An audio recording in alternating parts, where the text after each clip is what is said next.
नमस्कार, सलाम, नमस्ते. माझ्या सर्व 2005 पूर्वी नियुक्त शिक्षक व शिक्षकेतर कर्मचारी मित्रो, याच्या अगोदर मी एक व्हिडिओ आपल्याशी शेअर केला होता. मुंबई उच्च न्यायालय यांनी जो आदेश पारित केला होता त्याबद्दल, आणि तुम्ही त्याला भरपूर साथ दिली. काही आमची शिक्षक अन्यायग्रस्त जी शिक्षक मंडळी आहे त्यांनी प्रस्ताव सादर केलेला आहे आणि काही मंडळी प्रस्ताव सादर करीत आहे, तयारीला लागलेले आहे. कालमर्यादा दिलेली आहे मित्रो, त्या कालमर्यादेमध्ये आपल्याला प्रस्ताव सादर करायचा आहे. पण मला थोडंसं असं जाणवलं, कारण की ही व्हॉट्सअप मीडिया जो आहे, तज्ज्ञ व्हॉट्सअप तज्ज्ञ, त्याच्यावरून काहीतरी शंका म्हणजे संभ्रम निर्माण झाल्याचं माहिती समजलं मला. मित्रो, मला असं जाणवलं की मी मागच्या व्हिडिओमध्ये काही सांगण्यात किंवा बोलण्यात कमी पडलो आहे, कारण पूर्ण माहिती बहुतेक माझ्याकडून दिल्या गेली नाही. त्यामुळे हा बहुतेक संभ्रम निर्माण होऊ शकतो. मित्रो, हा जो आदेश आलेला आहे मुंबई उच्च न्यायालयाचा, त्याच्या अगोदर नागपूर उच्च न्यायालयाचा सुद्धा आदेश आलेला होता, पण तो मर्यादित होता. म्हणजे फक्त त्याच्यामध्ये पिटिशनर तेच प्रस्ताव सादर करू शकतात. पण हा जो मुंबई उच्च न्यायालयाचा, आदरणीय मुंबई उच्च न्यायालयाचा जो आदेश आहे, यांनी हा खुला ठेवलेला आहे, कारण कोर्टाचा वेळ वाया जाऊ नये म्हणून, आणि पैशाचा सुद्धा अपव्यय होऊ नये म्हणून त्यांनी हा सर्वांसाठी खुला ठेवला की जे या अटीमध्ये बसतात. आता अट कोणती? सर्वात पहिले सांगितलेले आहे की 1 नोव्हेंबर 2005 पूर्वी नियुक्त, म्हणजे आपली नियुक्ती ही 1 नोव्हेंबर 2005 पूर्वी असायला पाहिजे. नंबर 2, शाळा किंवा संस्था 2005 पूर्वी 100% अनुदानित असायला पाहिजे. ती पोस्ट किंवा तुकडी ती विना अनुदानित असली किंवा अंशतः अनुदानित, म्हणजे 20%, 40%, 80% असली तरी चालते. पण त्यांची जी मूळ शाळा आहे ती 100% असायला पाहिजे. अशांसाठी हा आदेश पारित करण्यात आलेला आहे. हा आदेश कोणत्या संघटनेने नाही दिलेला आहे. हा आदेश पर्सनली कोणी काढलेला नाही. हा कोर्टाचा आदेश आहे. कारण की काही आपल्या अन्यायग्रस्त मंडळी कोर्टात गेले आणि त्यांच्या याचिकेवरून हा आदेश देण्यात आलेला आहे. आता याच्यामध्ये संभ्रम निर्माण होऊ राहिले, गैरसमज निर्माण होऊ राहिले, प्रश्न निर्माण होऊ राहिले की आम्ही काय केलं, आम्ही काय गुन्हा केलेला आहे. मित्र, तुम्ही काहीच गुन्हा नाही केला. आपण 2005 पूर्वी नियुक्त किंवा 2005 नंतर नियुक्त हे सगळे शिक्षक, शिक्षकेतर कर्मचारी एकच आहोत, आणि आपल्यावर अन्याय झालेला आहे. सर्वांवर अन्याय झालेला आहे. कारण की हे पेन्शन ही आपली संविधानिक हक्क आहे. संविधानमध्ये याच्याबद्दल सांगितलेलं आहे. पण आता त्या विषयावर बोलून काही फायदा नाही.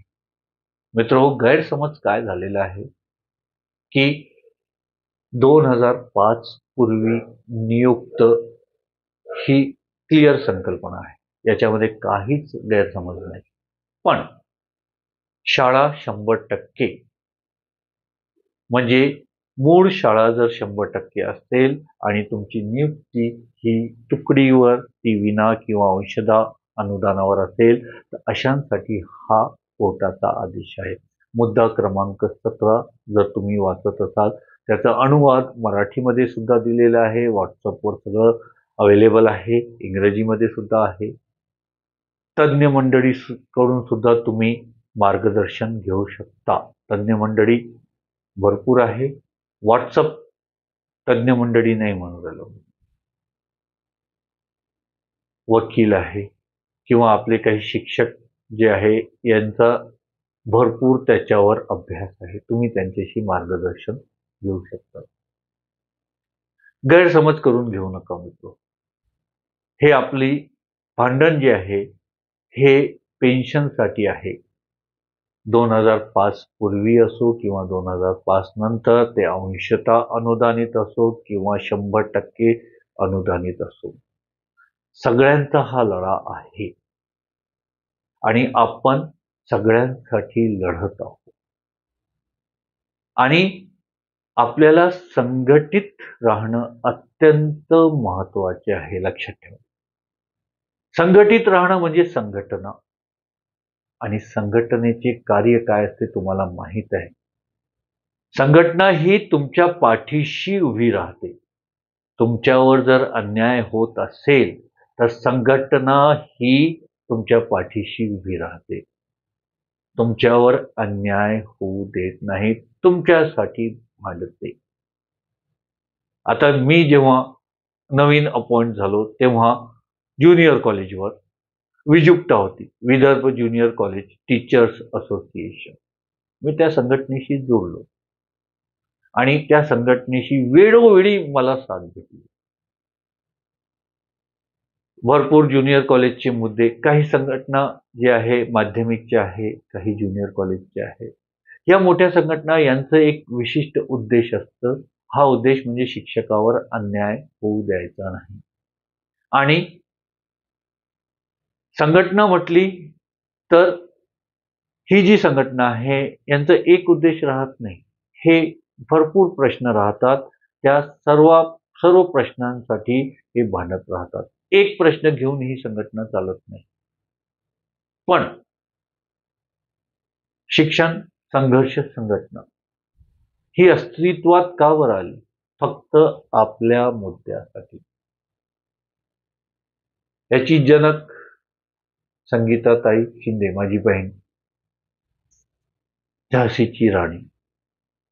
तुम्ही बघत असाल 2012 पासून आझाद मैदान गाजवलं होतं. त्याच्यानंतर नागपूर, अमरावती सगळीकडे आपण आंदोलन केलेले आहे आपल्यावर जो अन्याय आहे त्याला वाचा फोडण्यासाठी. भरपूर सरकार आली, ही सरकार ती सरकार, पण आता जास्त बोलण्यात काही अर्थ नाहीये आणि मी बोलणार पण नाही, कारण की मला जाऊ दे, आता बोलायची काही आवश्यकता नाहीये. पण मित्रहो, संघटना ही आपल्यासाठी राहते. आपण संघटनेशी जर जुळलेले राहाल तर तुमच्यावर अन्याय झाला तरी संघटना तुमच्या सोबत राहील आणि तुमच्यासाठी लढा देईल. आता एक गैरसमज आलेला आहे की बाबा फक्त 2000 म्हणजे 100% अनुदानित शाळांनाच का, मग काय आम्ही काही केलं नाही का? मित्रहो, हा गैरसमज करू नका. सध्या हा आदेश कोणत्या संघटनेने काढलेला नाही. हा आदेश कोर्टाचा आदेश आहे आणि कोर्टाच्या आदेशाचा आपण त्याच्यामध्ये बदल करू शकत नाही ना. कोर्टाचा आदेश आहे आणि त्या आदेशाच्या निर्देश जे दिलेले आहेत, त्यांनी जी माहिती मागितलेली आहे ती माहिती आपल्याला सबमिट करायची आहे. त्यांनी सरळ म्हटलेलं आहे की तुमची शाळा जी आहे 2005 पूर्वी 100% असायला पाहिजे. तुमची नियुक्ती ही 2005 पूर्वीची पाहिजे. मित्रहो, या नेत्यांनी, या सरकारनी आपले टप्पे पाडलेले आहेत. 3 भागामध्ये विभागलं आपल्याला. एक की हा भाग आहे प्रथम क्रमांक, म्हणजे ज्यांची शाळा 100% पण ते तुकडीवर त्यांची नियुक्ती झालेली आहे. नंबर 2 की ज्यांची शाळा 100% नाही पण 2005 पूर्वी त्यांना काही ना काही अंशतः अनुदान भेटलेलं आहे, अशी दुसरा प्रकार. तिसरा प्रकार की ज्यांना 2005 पर्यंत काहीच अनुदान भेटलं नाही, 2005 नंतर भेटलेलं आहे. GR निघाला 2010ला, तेव्हापर्यंत 100% झाले, पण 2005 पूर्वी त्यांना काहीच अनुदान नव्हतं. असे 3 भाग केले आणि आपल्यामध्ये फुटाफूट निर्माण केली. आपण सर्वांसाठी भांडणार आहोत, कारण की अन्याय सर्वांवर झालेला आहे. पण आपण म्हणतो ना की आपल्यात आणखी एक घटक होता, शिक्षण सेवक.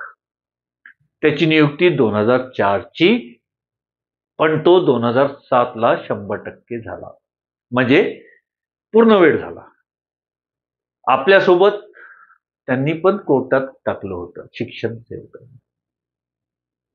पण सरकारने काय केलं की शिक्षण सेवक तो घटक आपल्यातून वेगळा काढला आणि त्यांच्या बाजूनी न्याय दिला आणि आपल्या विरोधात न्याय दिला. कारण की त्यांनी जी ॲडेडची जी डेफिनेशन केली होती त्याच्यामध्ये आपण बसत नाही, तो शिक्षण सेवक बसतो.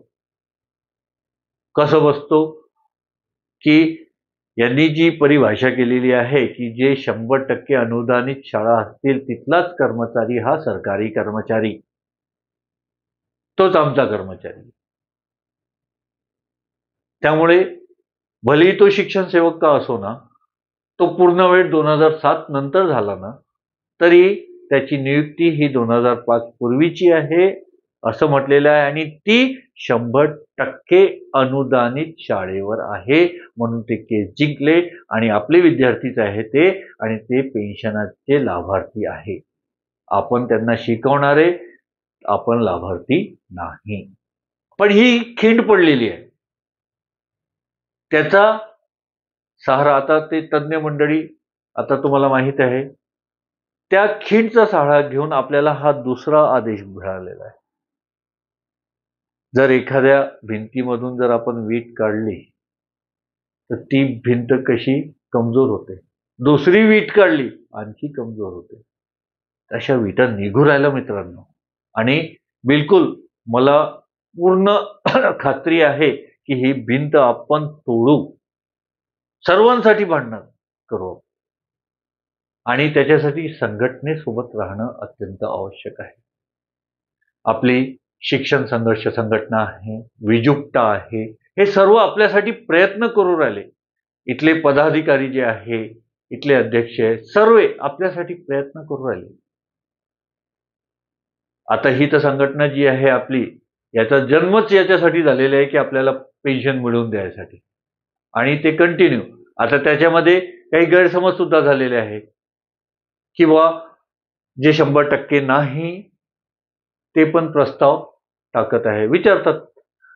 आता ताई आहे, ताई आई, ती नाही म्हणू शकत ना. तिला कोणाचं वाईट वाटत, म्हणजे कोणाचं वाईट हो, कोणाचं मन दुखो अशी इच्छा होत नाही. होऊ शकते बा, लाभ भेटू शकते, पण आपण समजदार आहात मित्रांनो. कोणाला प्रश्न विचारायच्या अगोदर तो जो आपल्याला आदेश दिलेला आहे तो आदेश वाचा. ताई असो, आम्ही असो, आपले सगळे मंडळी आपल्यासाठी, सर्वांसाठी, आपण वेगळे नाही, आपण एकच आहोत हे लक्षात ठेवा. आणि आपण प्रत्येकासाठी बिलकुल लढा देणार आहे, शेवटपर्यंत लढा देणार आहे. मी तर माझ्या शेवटच्या श्वासपर्यंत तुमच्या सोबत राहणार आहे आणि हा लढा कायम ठेवणार आहे, जेव्हापर्यंत पेन्शन मिळत नाही. त्याच्या अगोदर माझं काही कमी जास्त झालं तर ते सांगू शकणार नाही मित्रांनो, पण जेव्हापर्यंत या जीवात जीव आहे, मी पेन्शनसाठी कंटिन्यू लढणार आहे, म्हणजे लढणार आहे. आता कोर्टाचा जो आदेश आलेला आहे त्या आदेशामध्ये गाईडलाईन्स दिलेले आहे मित्रांनो.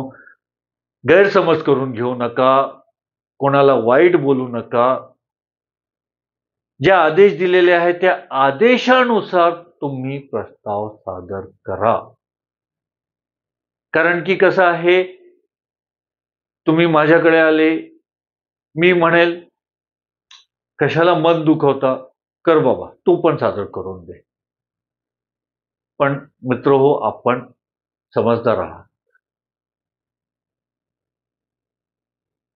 तुम्ही स्वतः तो कोर्ट शिक्षक आहे मित्रांनो, आपण तज्ञ मंडळी आहे, आपण वकिलांना तयार केलेलं आहे, आपण डॉक्टरांना तयार केलेलं आहे, आपण ह्या जज लोकांना तयार केलेलं आहे. आपण निर्माते आहोत आणि आपण संभ्रमित नका होऊ. तो कोर्टाचा जो आदेश आहे तो वाचा, रात्रभर वाचा, पूर्ण नाही समजत असेल तर एखाद्या तज्ञ म्हणजे वकिलांकडे जा, त्यांना विचारा आणि त्याच्यात काय सांगितलेलं आहे ते बघा आणि त्यानुसार आपले पाऊल उचला. पण ते कालमर्यादा आहे मित्रो, कालमर्यादेमध्ये करा आणि कोणाबद्दलही गैरसमज करून घेऊ नका. हात जोडून विनंती आहे.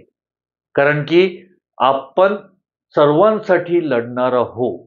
आपल्यामध्ये गैरसमज करून घेऊ नका. एक प्रश्न आला होता व्हॉट्सअपवर की आता हा जो प्रस्ताव आहे ईओ किंवा उपसंचालकाकडे सादर करणार आहात. समोरच्यानी उत्तर दिलं हो. मग ते काय करणार आहे? आम्हाला काय माहित ते काय करणार आहे? ते स्क्रुटनी करतील ना. ते उच्च न्यायालयाला पाठवतील का? उच्च न्यायालयाला का बरं पाठवतील? उच्च न्यायालयाने आपल्याला आदेश दिलेला आहे की त्या शिक्षणाधिकारी आणि उपसंचालक जे आहे डेप्युटी डायरेक्टरला की तुम्ही यांच्या पेपरची तपासणी करा आणि जर हे या कंडिशनमध्ये बसतील तर यांना पेन्शनचा ऑर्डर पारित करा. म्हणजे हे उच्च न्यायालयाला जबाब देणार नाहीये किंवा हे पहिले नागपूर खंडपीठाने काय म्हटलं होतं उच्च न्यायालयाने की हा जो मॅटर आहे सर्वोच्च न्यायालयामध्ये प्रलंबित आहे म्हणून आम्ही काही करू शकत नाही आणि त्यांनी हात बाजूला केले. पण हा जो आदेश आहे या आदेशाला जर तुम्ही वाचाल तर याच्यामध्ये सरळ म्हटलेलं आहे की तुम्ही हे कारण देऊ शकत नाही. कारण की जे रिटायर झाले त्यांचे हाल होऊ राहिले, त्यांची परिस्थिती इतकी वाईट आहे, ते केव्हापर्यंत वाट बघणार आहे. तर हा निर्णय अंतिम निर्णय आहे. ते जेव्हा सुप्रीम कोर्टाचा जो निर्णय होईल तो तेव्हा याला लागू होईल. पण सध्या यांना याचा लाभ द्यावा. तर असा हा निर्णय आहे. मित्रहो, संभ्रमित होऊ नका, गैरसमज करू नका. फक्त एकत्रित राहा, संघटित राहा आणि आपला लढा कायम ठेवा. आणि जेव्हा पण तुम्हाला आम्ही हाक देऊ आंदोलनासाठी तर कारणे दाखवू नका. कारण की आम्ही बघितलेलं आहे मोठे मोठे आंदोलन उभे केले ताईनं, पण तिथं 26,000 आणि तिथं काय राहतं ही आपली मूठ झाकेल मूठ. 5,000 पण राहत नाही. ही परिस्थिती आहे. काय कारण? याचं पोट दुखतंय, याचं डोकं दुखतंय. विद्यार्थ्यांपासून आपण हे समजू शकतो की ते लहान आहे, ते आपल्याला कारणं देऊ शकतात. पण हा तुमच्या जीवना मरणाचा प्रश्न आहे.